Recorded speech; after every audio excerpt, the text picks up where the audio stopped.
Olá, boa tarde, meu nome é Larissa e eu vou estar apresentando para vocês o que é TDAH. Bom, ultimamente é possível perceber o crescente número de casos diagnosticados com TDAH, mas essa não é uma doença nova, ela foi descoberta lá pelos meados do século XIX e até então vem se descobrindo mais e mais sobre ela.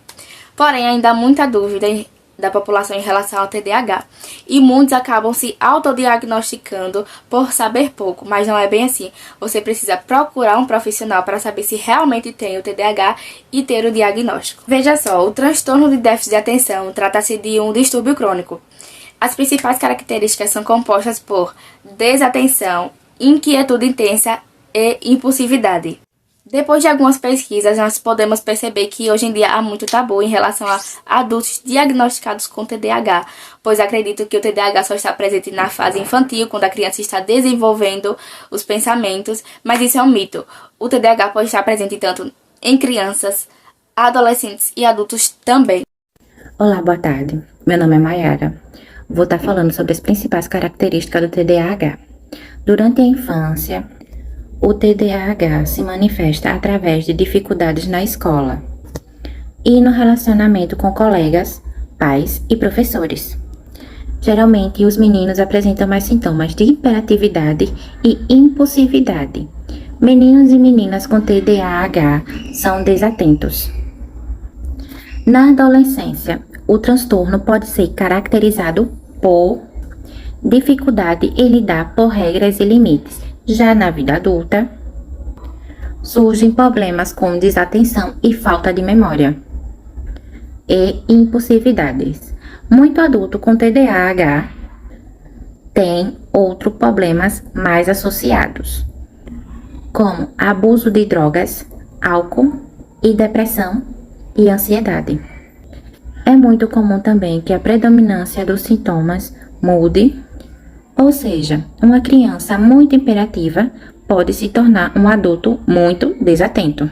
Olá, gente, boa tarde. Eu me chamo Fabiana e eu vou falar para vocês sobre as causas do TDAH. As causas do TDAH são variadas e parecem resultar de uma combinação entre fatores biológicos, ambientais, sociais e genéticos. De acordo com a Associação Brasileira do Déficit de Atenção, estudos já relacionaram o TDAH com causas hereditárias, substâncias ingeridas na gravidez, sofrimento fetal, exposição ao chumbo, entre outros fatores. Ainda, de acordo com a associação, apesar de algumas teorias surgirem que problemas familiares poderiam causar TDAH, até o momento acredita-se que o quadro pode ser agravado em um indivíduo, mas não causado devido a esses problemas. A pessoa nem sempre cresce ativamente com o TDAH. Ele pode ser desenvolvido ao longo da vida. Olá! Meu nome é Aline e eu vou explicar sobre os tipos de TDAH. São divididos em 3 tipos de acordo com os sintomas apresentados. O primeiro tipo é o tipo desatento. O indivíduo, o paciente, ele tem dificuldades de prestar atenção em uma conversa ou uma explicação. Ele também é desorganizado e tem dificuldades em elaborar tarefas. O segundo tipo é o tipo hiperativo impulsivo. O paciente tem muita hipersensibilidade e é muito criativo, mas ele não sabe lidar com frustrações. O terceiro tipo é o tipo combinado, é a junção dos 2 tipos que eu falei anteriormente. Pode acontecer do tipo combinado apresentar mais sintomas de um tipo do que o outro. Acontece. E também o tipo combinado, o paciente ele tem muita inquietação e ansiedade, muitos movimentos das mãos e dos pés. E também ele tem muitas ideias, mas tem dificuldade de colocá-las em prática. A brincadeira morto-vivo, ela ajuda a controlar a impulsividade e hiperatividade, ou seja, ajuda o TDAH hiperativo e impulsivo. Pinturas e jogos ajuda no primeiro tipo, o tipo desatento. Ajuda a prestar atenção, ter mais um foco. E atividades em grupos ajuda nos 2 tipos, mas acaba ajudando ainda mais no tipo combinado, porque exige muita disciplina e participação. A maior incidência em crianças e adolescentes é do tipo TDAH, combinado. Já no sexo feminino, é o TDAH do tipo desatento, ou seja, ele acaba prejudicando nas atividades escolares. O predomínio de sintomas de hiperatividade e impulsividade, ele acaba deixando o paciente torna-se mais agressivo e com transtornos de conduta. Isso acaba prejudicando ele no meio dos colegas, ele acaba sendo rejeitado. Isso acontece muito na fase de início de crianças que estão em fase de escolaridade e acaba acarretando uma certa prejudicação por parte dos professores e outros coleguinhas. Ele se sente excluído da turma, não tem uma devida atenção. Acontece muito. Olá, me chamo Gleisiane. Vou falar um pouco sobre o diagnóstico do TDAH. Ao contrário do que muitos pensam, que não existe um teste diagnóstico para o TDAH, existe, assim como qualquer outro tipo de transtorno mental, salvo raríssimos, E assim, tem as exceções. O diagnóstico do TDAH é clínico, realizado por entrevistas com pacientes e seus familiares. E, com foco em suas queixas, atuais e pregressas, custos clínicos, prejuízo funcional e diagnósticos de exclusão. Ao contrário ao senso comum, e a expectativa de muitos profissionais, testes psicológicos ou neuropsicológicos de atenção são muito ruins para as detecções de quadro, com muitos erros também do tipo falso positivo, mas principalmente com erros do tipo falso negativo também. Tem aqueles testes e exames biológicos, como a ressonância magnética do encéfalo, a tomografia, eletroencefalograma, são utilizados também para excluir, outras condições que podem acarretar queixas de atenção e hiperatividade. Oi, meu nome é Vitória e eu vou falar um pouco sobre o tratamento do TDAH. O tratamento do TDAH deve ser multimodal, ou seja, uma combinação de medicamentos, orientação aos pais e professores, além de técnicas específicas que são ensinadas ao portador. A medicação, na maioria dos casos, faz parte do tratamento. A psicoterapia que é indicada para o tratamento do TDAH chama-se terapia cognitivo-comportamental, que no Brasil é uma atribuição exclusiva de psicólogos. Não existe até o momento nenhuma evidência científica de que outras formas de psicoterapia auxiliem nos sintomas do TDAH. O tratamento com fonoaudiólogo está recomendado em casos específicos onde existe simultaneamente transtorno de leitura, dislexia ou transtorno de expressão escrita, desortografia.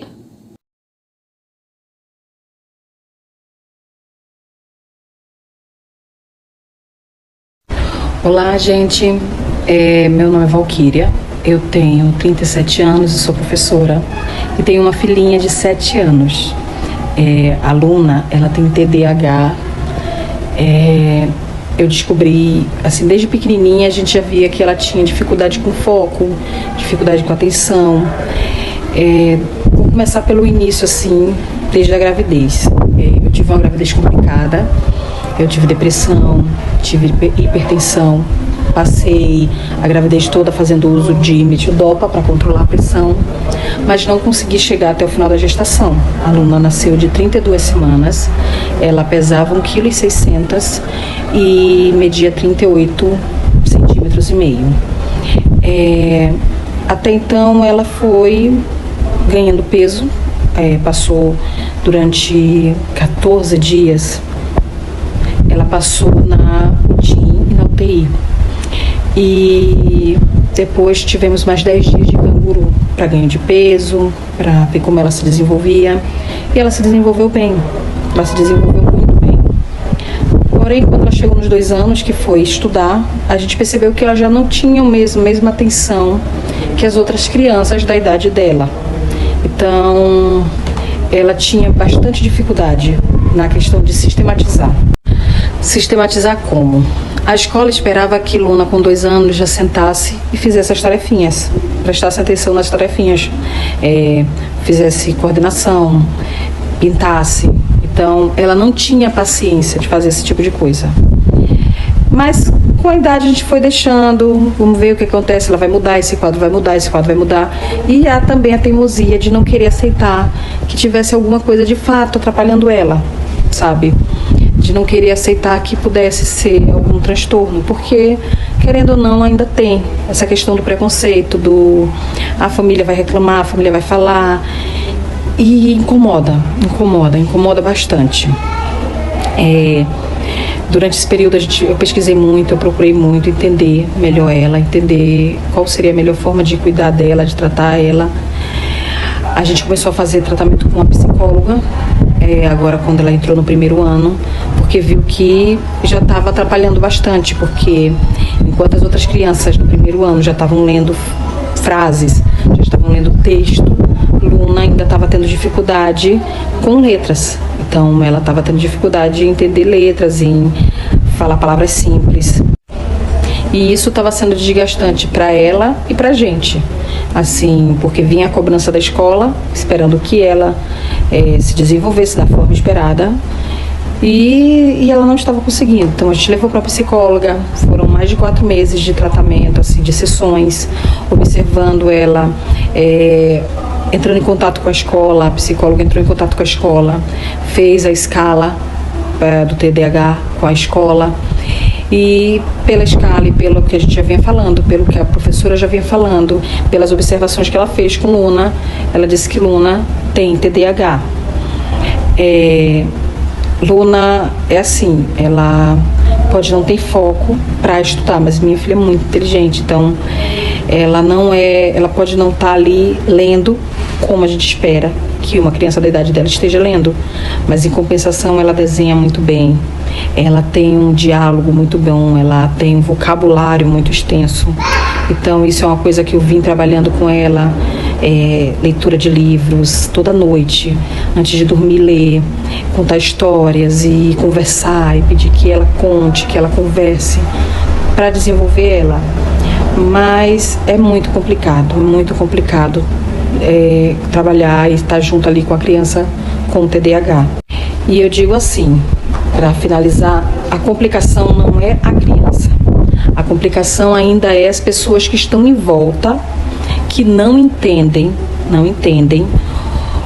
o que é o TDAH, não entendem que de fato aquela criança tem limitações, mas isso não deixa que essa criança, não deixa de ser uma criança super inteligente, uma criança super ativa. E, querendo ou não, é muito difícil estar numa sala de aula e de repente tá todo mundo ali fazendo atividade e você vê que sua professora tá deixando você de lado, ou algum adulto tá deixando você de lado porque você não tá conseguindo acompanhar da forma que quer, da forma que eles esperam que você acompanhe. Então isso é muito difícil para a criança, é difícil para a gente que é mãe, porque chega em casa e ouvir sua criança chorando, dizendo que é burra, que não consegue, que tá triste porque não consegue estudar, porque os coleguinhas não vão gostar dela, porque a professora não gosta dela. Então, são situações que, assim, quem é mãe tá vivendo ali no dia a dia com a criança, são muito complicadas, são muito difíceis, machuca bastante, mas não impede de saber que sua criança é muito inteligente e muito capaz.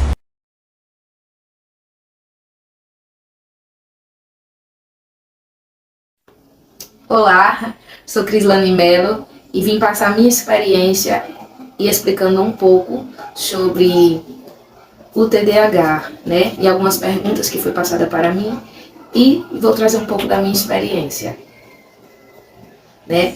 O TDAH, sabemos que é o transtorno de déficit de atenção e hiperatividade. Eu até anotei porque pela minha, né, não saber explicar um pouco, eu ia esquecer no meio do caminho. Né? A primeira pergunta foi feita como e quando percebeu a presença do TDAH. Então, eu percebi na minha infância foi um pouco difícil, a área de aprendizado, porque eu era uma criança muito imperativa, muito agitada e desatenta. Então, com 8 anos de idade, quando fui fazer o ensino fundamental, alguns professores que já eram adaptos nessa área, né, que alguns professores hoje em dia não estudam só a língua portuguesa, eles também estudam na parte da psicologia, né, porque hoje os transtornos, as síndromes existem, né, tem algumas pessoas que são leigas e tem outros que trabalham nessa área que estão se aprofundando mais e é muito importante, né? Pessoas que trabalham na área da educação, na área da saúde, saber um pouco mais para lidar com essas pessoas que são diferentes, né? Então eu tinha alguns professores que me abraçaram da forma que eu era, de uma forma assim dinâmica, então eles me ensinavam de uma forma dinâmica, como fazer as avaliações, como estudar, como de uma forma assim do jeito que eu era. Mas quando chegou na minha adolescência, que foi muito difícil, e alguns professores falavam para minha mãe, a Crislane tem uma forma diferente, ela tem uma oratória muito boa, né, mas ela é muito desatenta, a gente explica 10, 11 vezes, ela aprende só gatilhos de alguma, por exemplo, eu estou aqui ensinando uma fração de matemática, estou aqui no quadro explicando aquilo tudo, ela não capta daquela forma, mas ela capta o que a criatividade dela sobressai. Então eu anotava coisas de outros, eu ia para outros mundos. Por exemplo, estava ensinando sobre sobre literatura ou algum texto. Eu entrava dentro do texto e já sumia ali. Pronto, que o Islane não estava presente mais na aula. Eu já estava em outro mundo, já vinha muitos pensamentos, porque o pensamento de quem tem, né, já eu não tenho só TDAH, eu tenho dislexia. Então, mas eu deixa eu falar só disso um pouco, né, sobre isso, né. E eu tive dificuldade, impaciência, eu tinha de compreender, entendeu? Foi muito difícil. E a segunda pergunta foi quais os profissionais para obter o diagnóstico. Então, né, na adolescência, como eu disse, foi assim, o ensino médio foi muito complicado para mim memorizar, né, aquelas frações, aqueles cálculos todos. E como tinha alguns professores que já sabia, eu comecei a utilizar a música. Então eu memorizava usando músicas. Então eu fui tendo estratégias como me sobressair ao diagnóstico. Mas até lá eu sabia de boca, porque alguns professores formados nessa área, até tinha professoras psicólogas, falavam que eu tinha dessa forma por me ajudarem a tirar notas altas, me ajudar, porque era muito sofrimento. Quando chegava a provas, a ansiedade, porque a atenção gera o déficit de atenção e hiperatividade no meio, gera o ansioso. Então eu ficava ansiosa porque eu não conseguia sobressair nem aprender. Então eu chorava muito e desmaiava constantemente. Toda vez que era avaliação e provas, o professor tinha que conversar comigo, Cris, vai dar certo, você vai conseguir transmitir. Então a maioria das minhas provas foi na oratória, que era a área que eu conseguia mais expressar o conhecimento que eu tinha absorvido na aula, né? Então, os profissionais para obter o diagnóstico o psiquiatra junto com o psicólogo lá e o neurologista. Lá você vai pedir um exame clínico, exame não, né? Um diagnóstico clínico, por isso. Um diagnóstico clínico, que nisso você vai passar pelo psiquiatra, né, que tem algumas perguntinhas, vai analisar, juntamente com os psicólogos e o neuro. O neuro é porque vai ter a parte que você vai tirar o raio-x, vai mostrar como é, entendeu? Porque que não é um caso de você lutar pelos seus direitos, caso seu filho seja assim, né? Porque é genético. Ele é genético. A hiperatividade, o TDAH, alguns transtornos que existem em nosso meio, eles são genéticos. Não nasce da água pro vinho, dizer, que o adolescente não é transmissível. É genético, você já nasce dessa forma, né? Já com isso. Então, qual é a maior dificuldade em relação ao TDAH? Pessoal, é complicado. A rotina produtiva. Minha rotina, o que é rotina? Rotina é algo diário. E produtivo é você ser produtivo. Então, muitas das vezes eu não consigo produzir o que meu cérebro quer produzir. Por exemplo, na minha mente, eu faço uma lista do que eu vou fazer pelo dia e eu não consigo fazer metade. Isso me frustra um pouco. Então, é uma dificuldade para quem tem um TDAH, é rotina. A rotina e algumas coisas para a produtividade. E a atenção e falta de foco. Às vezes estou focada em algumas coisas, é muito difícil. Às vezes pessoas conversando conosco, a gente vai para outro mundo, vai pensando em outras coisas, a mente fica... é uma coisa assim, né, inexplicável, né? Então é o foco, a minha impaciência, né? A minha impaciência. Então isso é muito ruim para mim, a área da produtividade, mas só que eu tenho estratégias. Eu comecei a ter estratégias, não olhei pelo lado mal, ser diferente. Eu olhei de uma forma que, se Deus me fez assim, Deus vai me dar estratégias para me adaptar ao mundo social. foi isso, adaptação. Eu comecei o quê? Hoje em dia eu uso cores para me adaptar, eu uso muito paleta de cores, assuntos importantes, assuntos em meio a social, assuntos para gravar, assuntos que eu tenho que resolver, coisas inacabadas. Eu uso cada dia cores, como meu guarda-roupa também é com paleta de cores. Cada um que tem um transtorno, você tem que buscar a forma para você se encaixar. Você achar a sua adaptação, você vai se encontrar aí, tá entendendo? Cada pessoa. É como eu entro agora na outra pergunta, porque você faz algum tratamento, então, para melhorar a sua interação social, então eu busquei, tem vitamina D, zinco, né? O ômega, e também tem a Ritalina. A Ritalina ajuda muito na área da concentração, no desempenho, entendeu? Tem a Venvance também, que é um remédio também, né? Porque é medicamento, só que são comprados. A Ritalina nem entrou ainda na área de ser gratuito pelo SUS, né? Mas eu usei, já eu não tomo mais medicamentos, porque eu me encontrei estratégias para me adaptar. Mas, ao você fazer seu diagnóstico clínico, cada pessoa tem uma forma, como nosso ser, cada um tem uma forma de se desempenhar. Então, no meu desempenho, eu não preciso de tantos medicamentos. Mas eu tenho estratégia para leitura, eu tenho estratégia para ter foco, eu tenho estratégia para ter hiperatividade. Hiperatividade não, eu já troquei as palavras, tá vendo, gente, como é? Às vezes nosso cérebro quer falar algo que embaralha. Então eu usei para decorar várias situações. Então, ao decorrer do tempo, eu fui aceitando e fui me adaptando com o meu cérebro, como ele é. Porque nosso lado criativo é expansivo. Então eu peguei o lado criativo, que a gente é mais expansivo do que nos cotidianos de pessoas que são normais, né? E comecei a ampliar e quebrar essa procrastinação também, que a gente, às vezes, quando tá sem foco, a gente fica meio levinho e tudo. Aí eu busco atividade física pra ficar, porque tem, né? E aqui as características tem o tipo 1. O tipo 1 é o desatento, atenção zero, que não tem atenção de nada, não consegue fluir. Às vezes muitas mães dizem assim, meu filho é burro, alguma coisa. Não, às vezes ele pode ter um tipo 1 de uma hiperatividade e de um transtorno.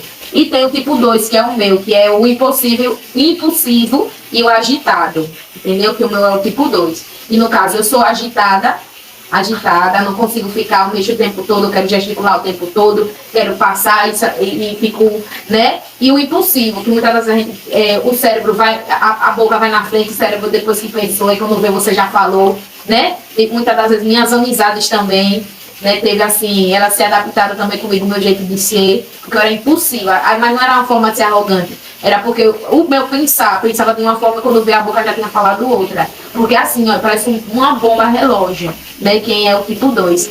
Então eu digo para vocês, busquem conhecimentos, não seja leigo nessa área. Se você conhecer pessoas, ajude-as.